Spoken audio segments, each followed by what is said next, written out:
Show me your ID, now. Officer Grant Mercer slams his squad car door and walks straight at Nia Carter before the engine fully dies. The blue lights keep flashing against the brick walls of her father's brownstone. Nia stands on the front path with a box of old records in her arms. I told you, I live here. Grant looks at the box, then at her face, like both offend him. Then prove it. Two women on a nearby stoop stop talking. A delivery van slows. A man inside rolls his window down halfway. Nia shifts the box higher against her chest. You do not get to stop me at my own house. Grant steps closer. Wrong answer. His hand moves toward her wrist. Nia jerks back. Papers slide from the box and scatter across the wet sidewalk. Across the street, a large dog rises first. Then, the man holding the leash starts walking toward them. Before the story continues, let me greet you. Hello, everyone. Thank you for joining me today. Stories like this travel across many cities and many lives, so before we begin, take a second and tell me where you are watching from. I enjoy seeing how far our community reaches. If you enjoy powerful stories about choices, relationships, and life lessons, please subscribe to the channel so you do not miss the next one. Do not touch me, Nia snaps, backing toward the iron gate as papers stick to the wet concrete around her shoes. Officer Grant does not stop. He points at the brownstone door behind her. You expect me to believe this place is yours? His voice carries down the block. More faces appear at windows. A teenage boy on a bike slows near the curb, then stays. Nia's jaw tightens. I do not need your belief. Grant laughs once, sharp and ugly. Then you need cuffs. He reaches again. This time his fingers brush her sleeve. Nia knocks his hand away. The box drops. Old documents spill across the path, mixed with a framed photo that cracks on impact. Grant glances down, then back at her. Resisting only makes this worse. Across the street, the dog gives one low growl. The man holding the leash keeps walking, calm and steady, his eyes fixed on Grant. Nia hears the growl too, but Grant still does not turn. Officer, back up, Nia says, louder now, because the whole block is listening. Grant ignores her and steps onto the first stair of the brownstone. You people always get loud when it is time to answer simple questions. The words hit the street like a slap. One woman on the stoop stands up. The boy on the bike pulls out his phone. A car at the corner does not move when the light changes. Nia stares at Grant. Say that again. His mouth twists. I said, show me proof before I drag you downtown. He grabs the cracked frame from the ground and looks at the photo inside. Nia lunges for it. Give me that. Grant jerks it away and smirks. So now you want to cooperate? Then a voice behind him cuts through the block. Put the frame down. Grant freezes for the first time. Nia looks past his shoulder and sees the man with the dog standing at the gate. Who is he? Grant turns slowly. The man at the gate does not raise his voice, but the street goes still around him. One hand holds the leash. The other stays loose at his side. The dog stands tall, ears forward, eyes locked on Grant. This is police business, Grant says. Keep moving. The man does not move. You crossed onto her property. You put your hands on her. Now put the frame down. Nia snatches a breath. Grant laughs, but it comes out thinner now. And who are you supposed to be? The man steps through the open gate. Someone who saw enough. Grant lifts his chin, trying to pull the block back under his control. Then you saw a suspect refusing lawful commands. Nia stares at him in disbelief. Suspect. The teenage boy raises his phone higher. Two more neighbors come down their steps. Grant notices the cameras, the witnesses, the dog, the man. Still, he tightens his grip on the broken frame. Why does he keep pushing? Put it down, the man says again. And this time Rex steps forward with him, silent, controlled, close enough for Grant to notice the power in the dog's shoulders. Grant sets the frame against his leg, but does not let go. Last warning, he says, trying to sound in charge. Both of you step back. Nia wipes rain off her cheek with the back of her hand. He did nothing. I did nothing. You came here looking for a problem. A woman from the stoop shouts, "We saw that." Another voice follows, then another. The block is not quiet anymore. Grant looks around and realizes the whole street has turned toward him. The man keeps his eyes on Grant. You touch her again, and this gets bigger than you think. Grant finally drops the frame. Glass shifts on the stone. For 1 second, nobody moves. Then Grant reaches for his radio, stares at the man, and says, "Fine. Let's see who you are." What does he think he's about to start? 7 hours earlier, Nia Carter drags a suitcase up the cracked front walk and stops at the same brownstone where Officer Grant now stands. Back then, the street is quiet. No sirens, no crowd, only a thin March wind pushing old paper against the curb. She looks up at the third-floor windows and does not move for a second. Her father's curtains still hang unevenly inside. His mailbox still leans left. His porch light is still broken. Nia unlocks the front door and steps into stale air, dust, and silence. A stack of condolence cards sits on the hallway table where the funeral director left them 3 weeks earlier. She sets down her bag, touches the wall, and exhales slowly. "I'm home, Daddy." The words leave her mouth and fall flat in the empty house. Then tires roll over wet pavement outside. Nia turns toward the front window. A patrol car glides past the brownstone slower than traffic should allow. It does not stop. It does not speed up. It just keeps moving, like the driver wants a better look. Nia stays by the window until the cruiser disappears at the corner. Then she pulls the curtains wider and forces herself back to work. The house smells like closed rooms and old wood. Every step stirs dust. She opens boxes in the dining room, sorts bills from photos, and tries not to stop at her father's handwriting. By 9:40 a.m., she carries 2 trash bags to the alley. An older woman across the fence lifts a hand. "Nia? Baby, is that you?" Nia turns and manages a tired smile. "Miss Evelyn." The woman steps closer, robe tied tight against the wind. "I heard about your daddy. I'm sorry." "Thank you." Miss Evelyn glances toward the street before lowering her voice. "You staying here alone?" "For a few days." Miss Evelyn nods, but the worry stays on her face. "Then keep your papers close. That officer who rides this block, Grant, he asks too many questions and acts like he owns every door on this street." Nia ties off the trash bag and studies Miss Evelyn's face. "What do you mean, owns the street?" Miss Evelyn leans on the fence and keeps her voice low. "He stops folks for nothing, watches who comes and goes, talks rough, especially when he thinks nobody will check him." Nia straightens. "Has he done something here?" Miss Evelyn looks past her shoulder before answering, "Not to me directly. I stay inside when I see that cruiser. But he asked about the Johnson boy last month, asked if he belonged here. That child was born on this block." Nia feels her jaw harden. "That's not right." "No, it isn't." Miss Evelyn nods toward the brownstone across the street. "That man over there sees more than he says." Nia follows her gaze and spots a tall man walking a dark K9 along the sidewalk. He does not look over. The dog does. Calm, focused. Miss Evelyn adds, "He keeps to himself, but he misses nothing." Then the cruiser turns back onto the block. The patrol car rolls past a second time, slower now, tires hissing over damp asphalt. Nia does not wave. She stands beside the trash cans with the black bag in one hand and watches the tinted window slide by. Miss Evelyn steps back from the fence at once. Across the street, the man with the K9 stops near the curb. He says nothing. The dog sits on command, eyes fixed on the cruiser until it reaches the corner. Nia looks at Miss Evelyn. "You see that? I told you." Miss Evelyn folds her arms tight. He clocks every new face.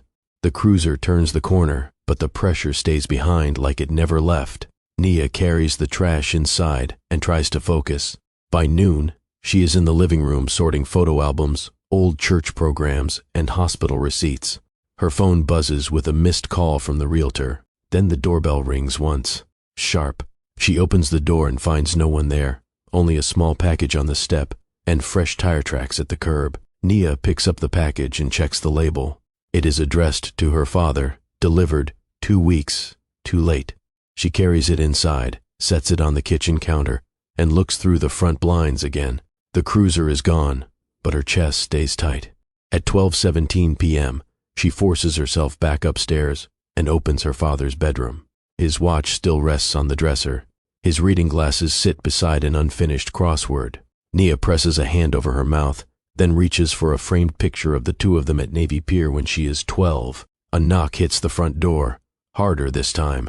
She goes downstairs fast and opens it to find the man from across the street standing there with the K9 at his side. "Your package was left at the wrong step first," he says. "I moved it over before the rain started."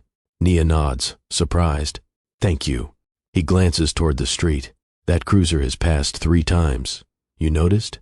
Nia keeps her hand on the door and studies the man across the threshold. The dog stays still beside him, alert but controlled. "I noticed," she says. "I was hoping I was wrong."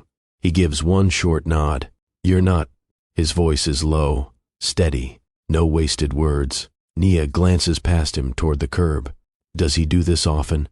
The man looks down the block before answering. Often enough to matter. Before she can ask more, a white SUV pulls up in front of the brownstone. A woman in a camel coat steps out, holding a leather folder and a phone. "Miss Carter?" She calls. "I'm Dana, the realtor." Nia exhales once. Bad timing. "That's me." The man at the door steps back with the dog. "Keep your papers close," he says. Then he turns and heads across the street. Dana reaches the steps and lowers her voice. "Is this a bad time?" Nia forces a calm face. "Depends. Who's watching now?" Dana pauses halfway up the steps and glances toward the street. "Was that your neighbor?" Nia nods once and opens the door wider. Across the street, Dana walks in, heels clicking over old wood, and looks around the front hall. "You said the house needed work. You did not say it came with police attention." Nia shuts the door. "I did not know it did." They move room to room fast. Dana checks window frames, the staircase, the kitchen ceiling. Nia answers questions, signs a listing form, and tries to focus on square footage and repairs. At 1:06 p.m., Dana stops mid-sentence and looks out the front window. "That cruiser again?" Nia joins her. Officer Grant's car creeps past the brownstone, slows near the hydrant, then keeps rolling. Dana frowns. He looked right in. He has been doing that all morning. Before Nia can say more, a delivery van stops at the curb. The driver jumps out with a box and starts for the steps. Grant hits the brakes and backs up. Grant steps out before the van driver reaches the gate. "Hold up," he says. The driver freezes with the box in both hands. "Problem, officer?" Grant points toward Nia's house without looking at him. "Who are you delivering to?" The driver checks the label. "Carter." Grant takes one step closer. "You know her?" The driver blinks. "I know the address." Nia is already opening the front door. "It's mine."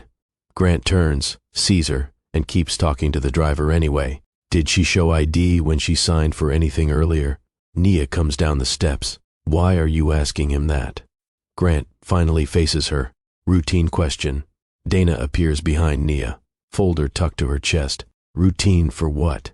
Grant's eyes flick to Dana's business card. "You with her?" "I'm her realtor." Grant looks back at Nia. "So she plans to sell." He says it like he found proof of something. The driver shifts uneasily. "Can I leave this package now?" Grant does not answer. Why is her mail suddenly his business? "Leave it," Nia says, holding the gate open. The driver steps past Grant, sets the box on the porch, and leaves fast without waiting for a signature. Grant watches him go, then turns back to Nia. "You got ownership papers inside?" Dana stiffens beside her. Nia answers first. "Yes." Grant lifts one shoulder. "Then keep them ready." He heads back to his cruiser, like he gave friendly advice. Dana stares after him.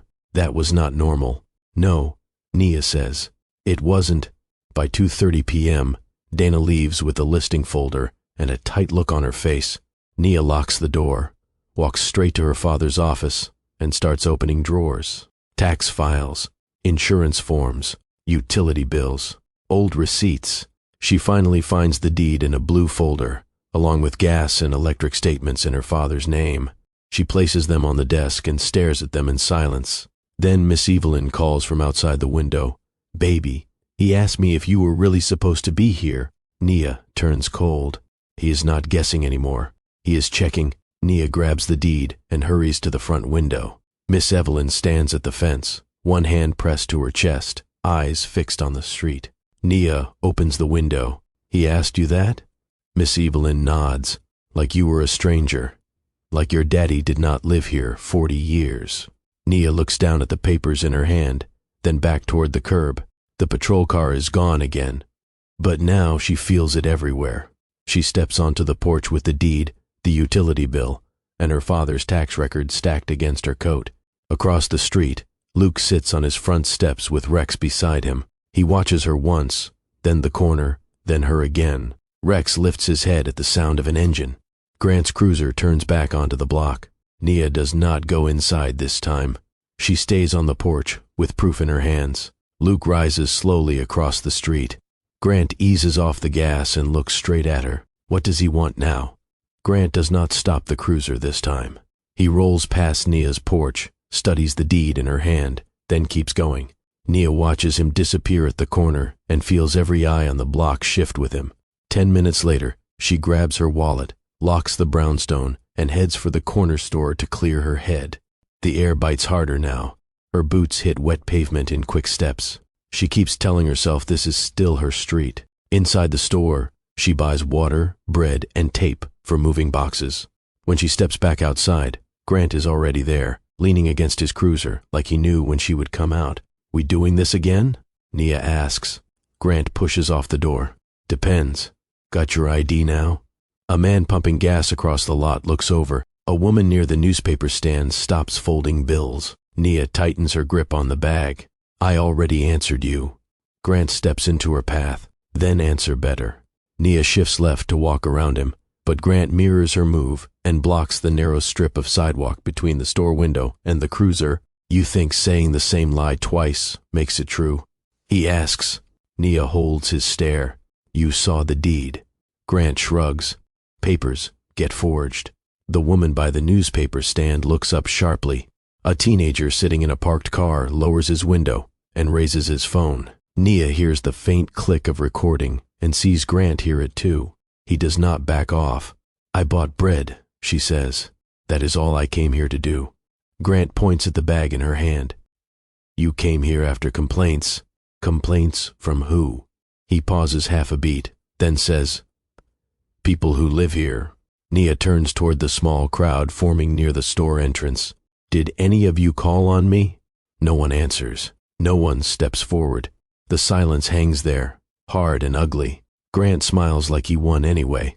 Why does silence help him so much? Grant takes one slow step closer and lowers his voice like that makes it cleaner. "See? Nobody wants trouble. You should learn from that." Nia's face hardens. "What I see is you speaking for people who did not say a word." The teen in the parked car keeps filming. A second phone rises near the gas pump. Grant notices both and changes tactics at once. "Ma'am, I'm trying to help you avoid a charge." Nia lets out a short breath. "A charge for buying groceries?" Grant points toward the block behind her. Loitering, refusing commands, suspicious presence. The woman by the stand speaks before she can stop herself. "She walked here from her daddy's house." Grant cuts his eyes toward her. She goes quiet again. Nia catches it. That is the move. Pressure one person, silence the rest. She looks back at Grant. "You keep saying I do not belong. Say it plain." Grant's jaw tightens. "I say what I need to say." Who is he performing for now? A low bark cuts across the lot before Grant can answer. Nia looks past him and sees Luke at the far end of the sidewalk with Rex beside him. Both still, both watching. Grant glances over, then turns back fast, like he does not want the moment broken. "Go home," he tells Nia. "Make this easy." Nia lifts the grocery bag higher. "You are the only reason this is not easy." Grant reaches for the receipt sticking out of the bag. Nia pulls it back at once. "Do not touch my things." The teen in the car leans out farther with his phone. The woman by the stand takes 2 steps away from Grant instead of toward him. Small move, clear message. Grant sees it and raises his voice. "I got a report about someone matching your description bothering residents." Nia laughs once, stunned by it. "Matching my description?" Black woman. Coat. Grocery bag. Luke starts walking closer, but not fast. Rex stays tight to his leg. Grant squares his shoulders, forcing calm back onto his face. "Last chance. Give me your ID." What happens if she refuses him in front of everyone? Nia lets the question sit between them for one long second. Then she sets the grocery bag on the hood of Grant's cruiser and looks him dead in the eye. "No." The word lands harder than shouting. Grant's face changes at once. You refusing a lawful order? Nia does not blink. I am refusing harassment. The teen in the parked car says, I got that, and keeps filming. A man leaving the store stops beside the door instead of walking away. More eyes, more witnesses. Grant feels them. He leans in. Careful. Nia leans in too. You first. For the first time, Grant does not answer right away. He glances past her toward the block, toward Luke, toward Rex, then back to the phones around him. The pressure has moved. Nia feels it. So does he. Then Grant steps back and points at her chest. This is not over. He gets into the cruiser and pulls away. That night, a knock hits Nia's door. Who comes calling after dark? The knock hits again, 3 times, harder now. Nia kills the kitchen light and moves to the window without touching the lock. Her phone reads 8:43 p.m. Rain taps the glass. A second later, her screen lights up with her friend Tasha's name. Nia answers in a whisper. Someone's at the door. Tasha does not waste time. Do not open it. Nia parts the curtain and sees Miss Evelyn on the porch, one hand raised, coat pulled tight. She opens the door at once. Miss Evelyn steps in and looks back toward the street. I saw that cruiser circle twice after dark. Nia shuts the door. He left the store, angry. Miss Evelyn nods. That's why I came. Tasha is still on speaker. Nia, come stay with me tonight. Nia leans against the wall and looks toward her father's stairs. Her voice turns firm. No, if I leave now, he wins the block. Then headlights slide slowly across her front window again. Tasha hears the pause and presses harder. This is not about pride. It is about safety. Nia walks to the window and peeks through the blinds. Grant's cruiser glides past the brownstone without stopping, slow enough to feel personal. It is about both, she says. He wants me gone. Miss Evelyn folds her arms. Then do not make this easy for him. Make it smart. Nia turns from the window. That lands. 10 minutes later, Tasha stays on video call while Nia props her phone on the kitchen counter and empties a hardware bag onto the table. A small door camera, extra batteries, a legal pad, blue pens. You bought all that tonight? Tasha asks. Nia nods and opens the first box. At the store. Before he came outside. Miss Evelyn watches her thread screws through the mounting plate. Good. Right every time he passes, every word he says. Nia flips open the pad and prints the first line in block letters. Date. Time. Officer Grant Mercer. Incident 1. By 10:12 p.m., the camera is fixed above the front door, angled toward the porch, the gate, and half the sidewalk. Nia tests the feed on her phone, sees her own tired face on the screen, and keeps going. She writes down the brownstone stop, the store stop, the questions to the driver, the question to Miss Evelyn, the slow passes. No extra words, just facts. Tasha reads each line over video. Good. Keep it clean. Nia nods and adds the exact time she remembers. The next morning, she puts the log, the deed, and her ID into a folder and heads to the precinct. The desk officer barely looks up. Complaint against who? Officer Grant Mercer. That gets his eyes on her. He takes the folder, flips through 2 pages, then slides it back. You got body cam footage? No. Then you got a misunderstanding. Nia plants both palms on the counter.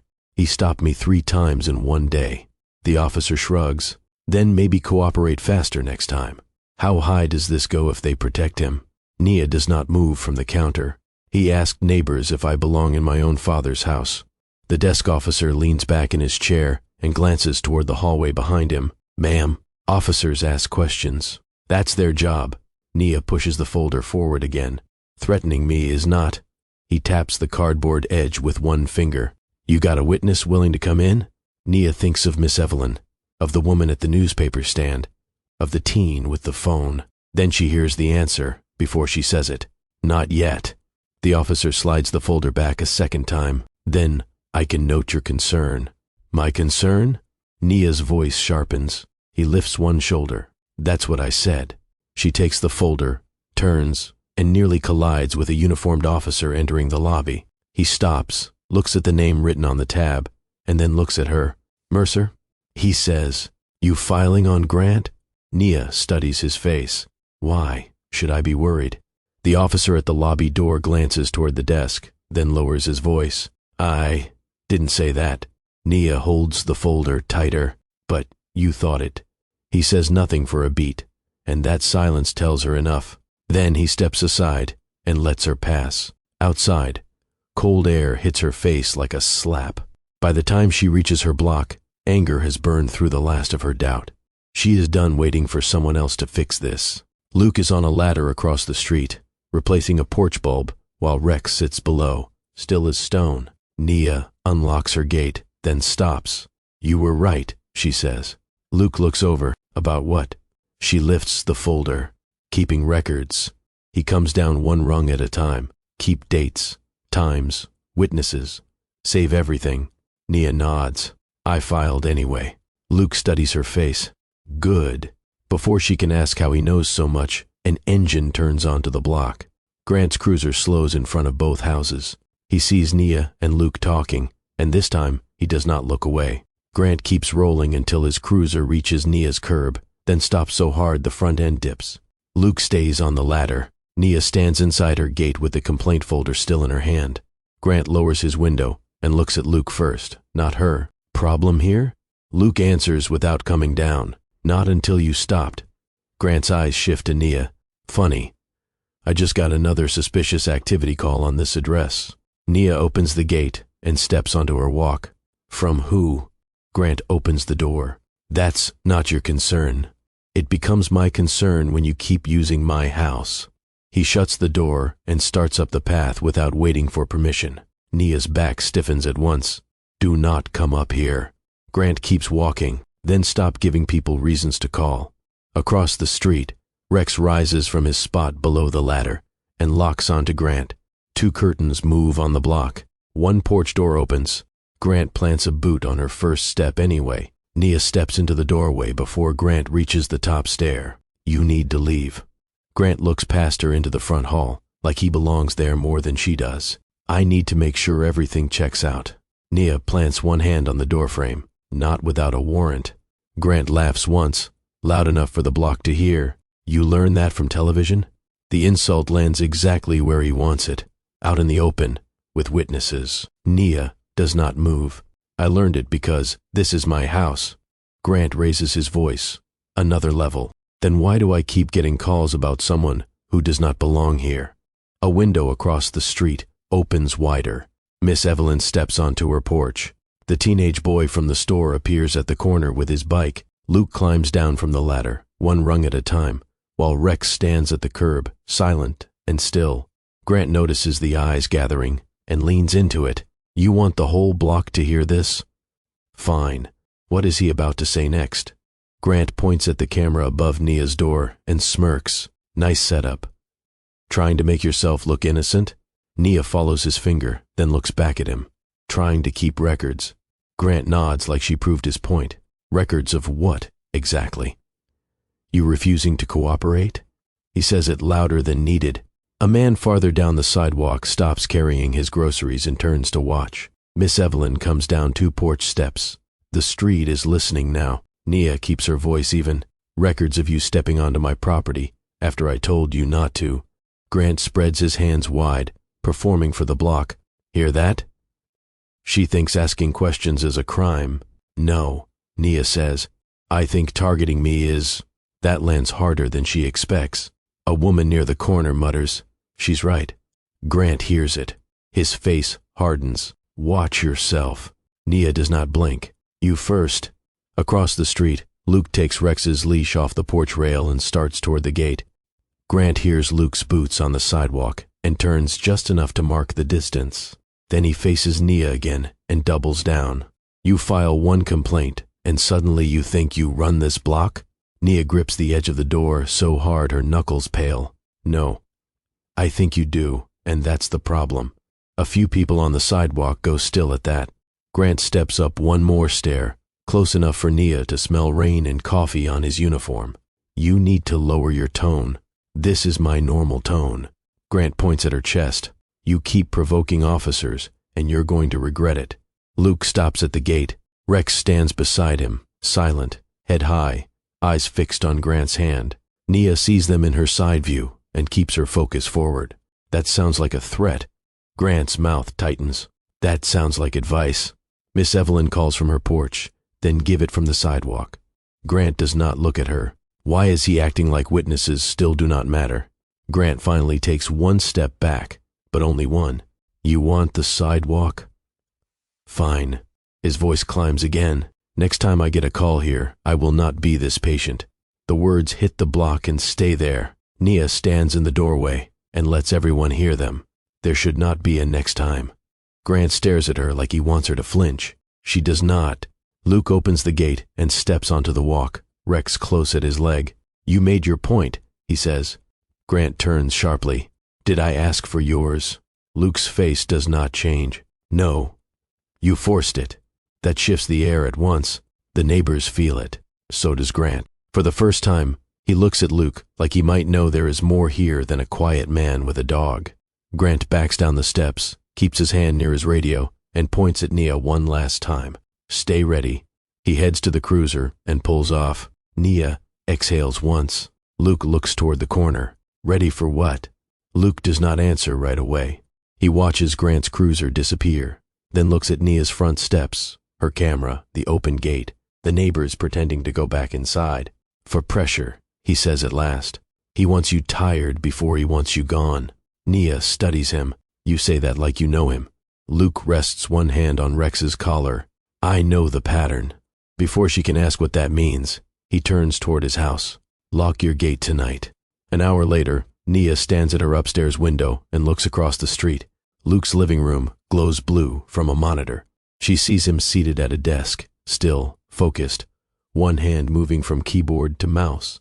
On the screen, security footage jumps between angles of the block. Her porch, the curb, Grant's cruiser. Timestamps flash in the corner of each frame. Luke pauses one clip, saves it, opens another, and saves that too. How long has he been collecting pieces of this?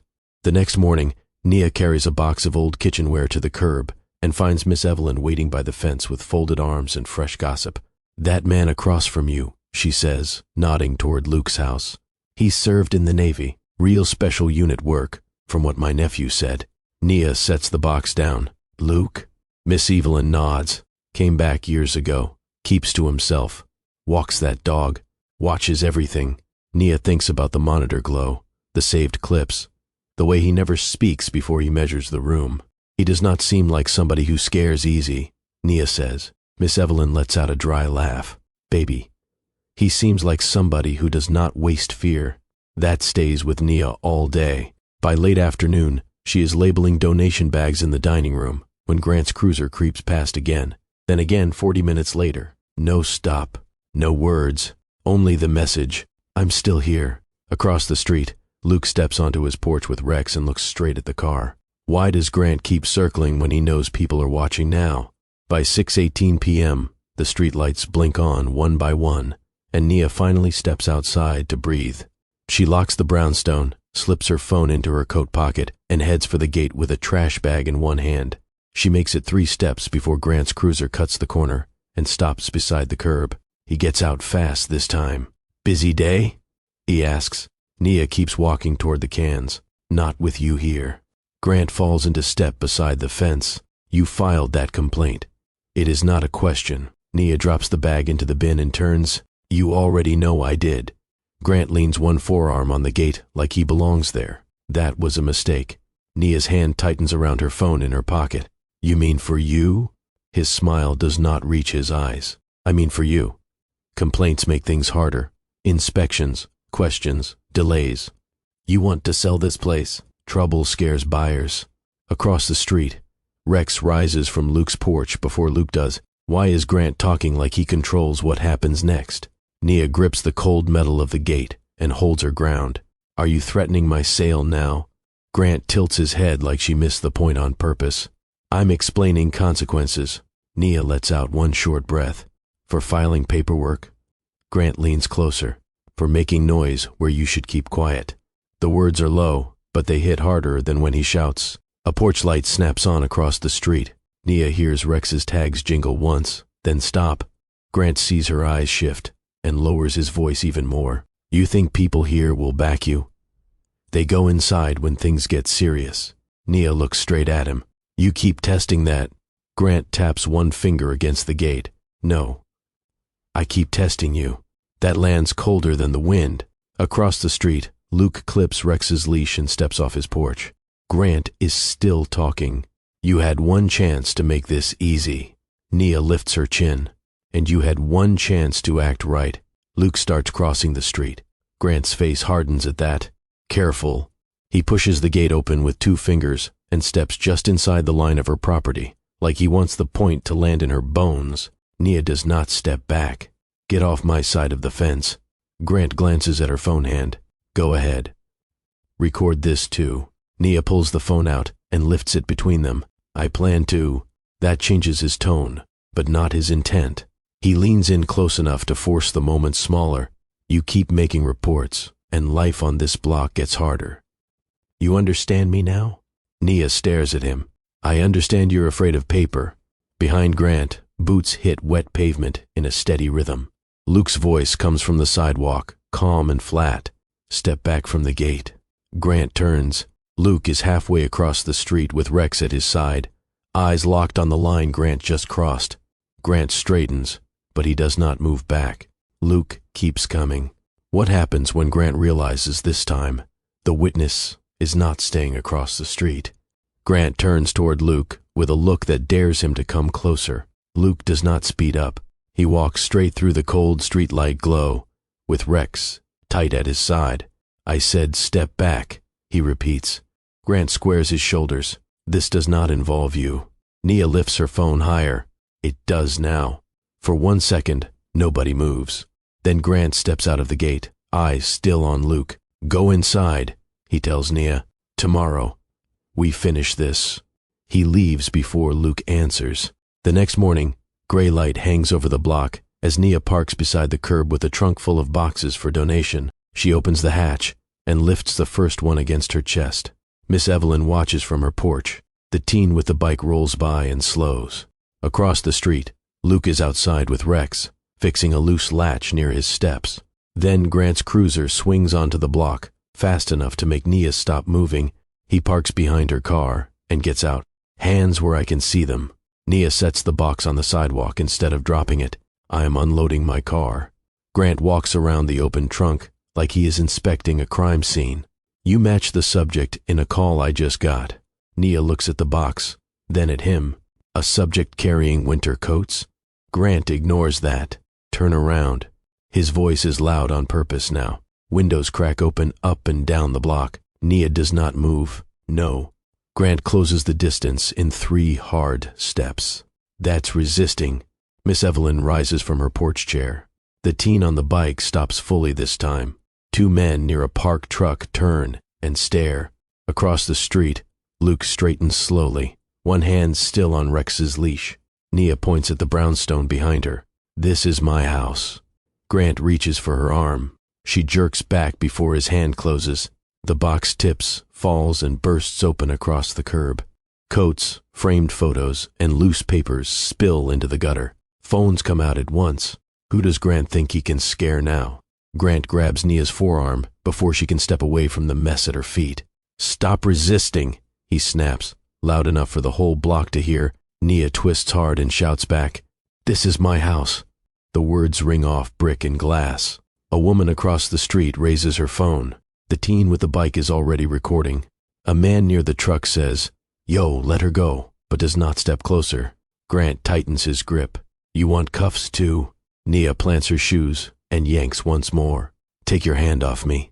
Then Luke's voice cuts through the street. Let go of her. He is already crossing the road with Rex beside him, calm, exact, fast without rushing.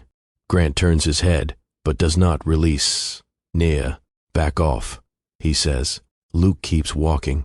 You heard me. Rex stops only when Luke stops, right at the edge of the curb.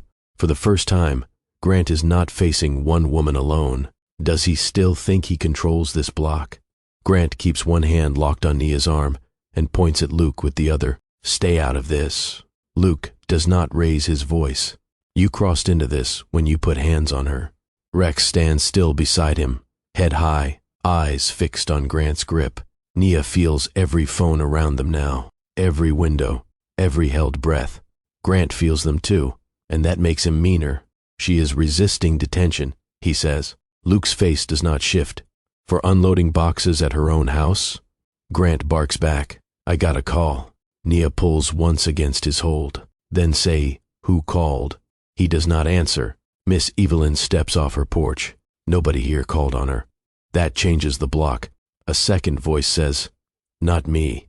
Then a third. Then the man by the truck lifts his phone higher. The silence Grant used before is gone. Luke takes one step closer. Let go. Now. Grant looks at Rex, then Luke, then all the cameras pointed at him. Why does his hand still not open? For one hard second, Grant acts like he can still force the street to bend around him. Then his fingers loosen. Nia yanks her arm free and steps back toward the brownstone path, breathing fast but staying upright. Grant points at her, like release itself proves his case. You all saw that. She pulled away. Luke stays between him and Nia now. We saw you grab her first. Rex does not move. He does not need to. Grant looks around for someone weak enough to silence, but every phone stays up. He points at Luke. You interfering with police work? Luke answers at once. You want the full list? I saw the stop at her gate. I saw the store. I saw you on her steps yesterday. I have timestamps. That lands. Grant's face changes for the first time. Not anger, not swagger. Calculation. The whole street goes still. Nia rubs her arm and looks from Luke to Grant. Grant reaches slowly toward his radio. Who is he calling now? Grant's hand touches the radio at his shoulder, but Luke speaks before he can press it. Go ahead, he says. Call it in. Grant looks at him hard. You think this helps her? Luke does not blink. I know what helps her. Nia stands behind Luke now, one hand on her arm, the other still holding her phone. The whole block is listening. Grant keys the radio. Requesting supervisor to my location. Possible interference. Uncooperative subject. Miss Evelyn snaps. Uncooperative. She was carrying coats. The teen on the bike lifts his phone. I got the grab on video. A woman near the truck adds, me too. That changes the air again. Grant hears it. So does everyone else. Luke looks at the phones, then back at Grant. I also have footage from other days. Your car circling, your stop at her gate, your questions to the driver, your time on her steps yesterday. Grant's jaw tightens. The sound of a second siren starts low in the distance. What happens when his own people arrive, and the whole block starts talking? Grant lifts his chin and tries to pull control back with volume. Everybody calm down. This woman has been hostile from the start. Nia steps out from behind Luke before he can frame her again. Her voice is steady now. You stopped me outside my father's house. You asked neighbors if I belonged there. You questioned my delivery driver. You blocked me at the store. You stepped onto my property yesterday. Today you grabbed me. She points at her brownstone with a shaking finger. That is the truth. Grant laughs once, thin and sharp. That is your version. Luke answers before Nia can. No, that is the timeline. A black and white supervisor unit turns onto the block and stops beside Grant's cruiser. The door opens. A broad-shouldered sergeant steps out, takes one look at the phones in the air, the spilled box in the gutter, and Grant standing too close to Nia. And his face hardens at once. He walks forward and says only 4 words. Somebody start talking. Now, Luke speaks first. No rush, no extra words. She lives here. He targeted her for days. The sergeant turns to Grant. Stand by. Grant opens his mouth anyway. Sarge, she refused commands and this guy stepped in with a dog. The sergeant cuts him off with one look. I said stand by. That lands harder than shouting. Luke lifts his phone and opens a folder. Front-facing cameras. Date and time stamped. He plays the clip of Grant at Nia's gate. Then the store stop. Then Grant on her steps the day before. The sergeant watches without blinking. Around them, neighbors raise their own phones, one by one. The teen on the bike says, I got today. The woman by the truck says, I got the grab. Miss Evelyn points at Nia, and I heard him ask if she even belonged here. Grant looks from screen to screen and starts losing ground with every second. The sergeant turns back to Nia. Ma'am, I need your full statement. Will she say everything now? Nia takes one breath and gives it clean. My name is Nia Carter. My father owned this house for 40 years. I returned to clear it after his death. Since the morning I arrived, Officer Grant Mercer has circled this block, questioned my neighbors, stopped my deliveries, demanded ID at my own gate, blocked me at the corner store, stepped onto my property, threatened me after I filed a complaint, and grabbed my arm today. Her voice shakes once, then steadies. I wrote it down. Dates, times, everything. She hands the folder to the sergeant. He flips it open and scans the pages. The street stays silent, except for Rex's tag shifting once in the cold. Grant tries again. She's building a case after the fact. Nia points to the camera above her door. No, you helped me build it. That lands. The sergeant closes the folder, looks at Grant, then lifts his radio. Who is he calling for now? Unit 7, step over here, the sergeant says into the radio, eyes still on Grant. A second patrol officer moves from the supervisor car and stops beside him. The sergeant hands off Nia's folder, then points at Grant. You're done talking. Grant stares at him. Sarge, you're taking her. Side off, edited clips and street gossip. The sergeant's face goes flat. I'm taking the side of evidence. That breaks the block open. Miss Evelyn steps forward first, then the teen, then the woman by the truck. Voices rise all at once, not wild, not messy, just done being quiet. Grant looks around and sees it too late. Nobody is shrinking now. The second officer tells him to step away from Nia and surrender his body cam for review. Grant goes still. Only then does Nia's hand start shaking.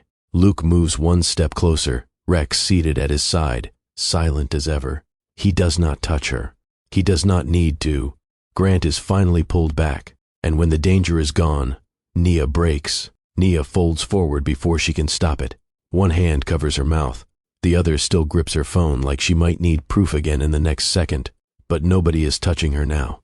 Grant stands 3 houses down beside the supervisor car, stripped of his voice, his body cam taken, his badge no longer carrying the same weight. The block sees it. More important, Nia sees it.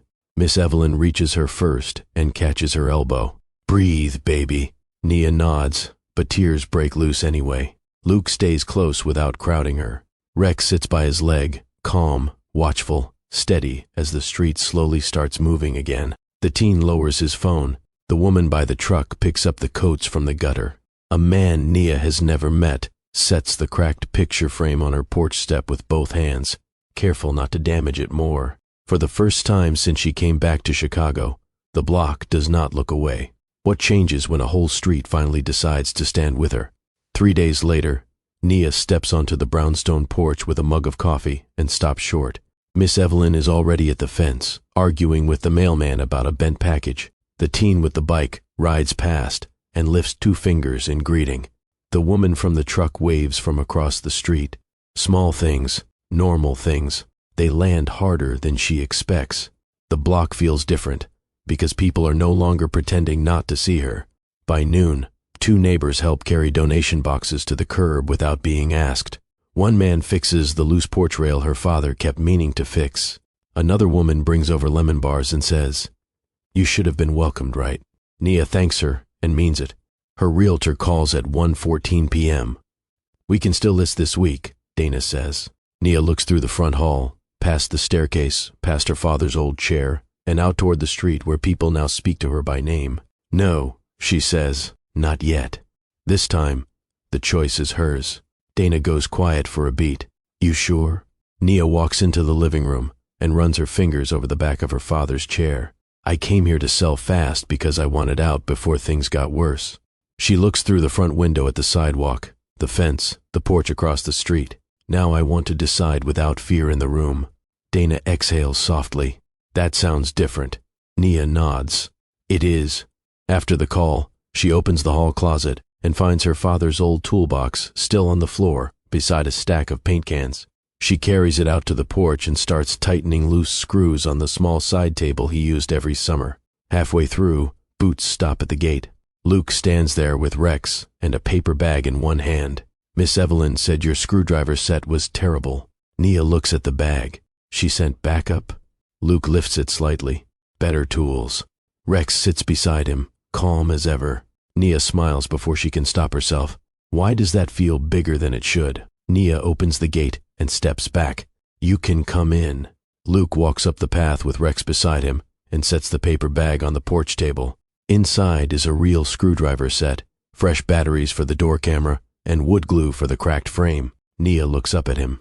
You came prepared. Luke glances at the loose porch rail, the toolbox, the frame on the chair. You had a list.